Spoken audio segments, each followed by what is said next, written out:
what is VEX and what does it mean to have a VEX enabled SBOM? The SBOM lists the components. Right. VEX adds additional information to that about what is vulnerable, and then you can also say if a vulnerability doesn't really affect an application, perhaps because there's a compensating control or component is used in such a way that it can't be, even though it's vulnerable, can't be abused.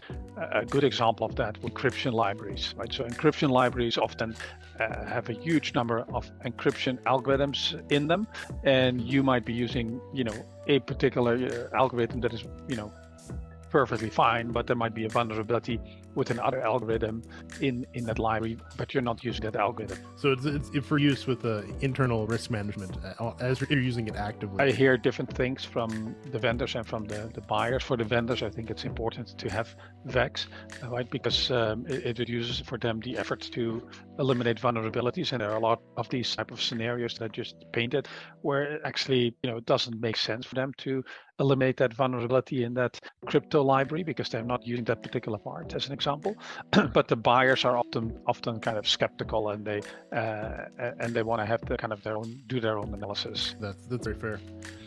So we've discussed that there are multiple standards currently, and there's sort of a difference between the short-term and long-term view. Is SBOM something you should wait to adopt until there is the ISO standard is global, or if the Cyclone DX format matures, or is it something that you should just get started with immediately? Yeah, I think earlier you can start with it, the better. Kind of it depends on the type of organization you are, like a vendor or a buyer of software, for instance, kind of what kind of journey you want to go through. But earlier you start, the better.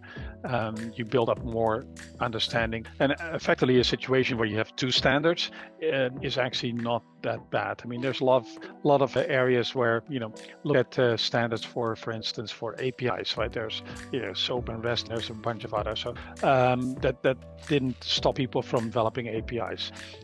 Just having two is actually a pretty good situation. Right? One would be better, but we don't live in an ideal world, so having two is pretty good to work with. And I think both standards are good to work with. Cyclone DX is a little bit more mature. It seems like a little bit tighter in terms of its specifications. So if you want to do a lot of work with it, probably that's what we're seeing. It's being used, but this market will mature pretty quickly, and it probably doesn't matter. If you take the long-term view with standard, you're going with.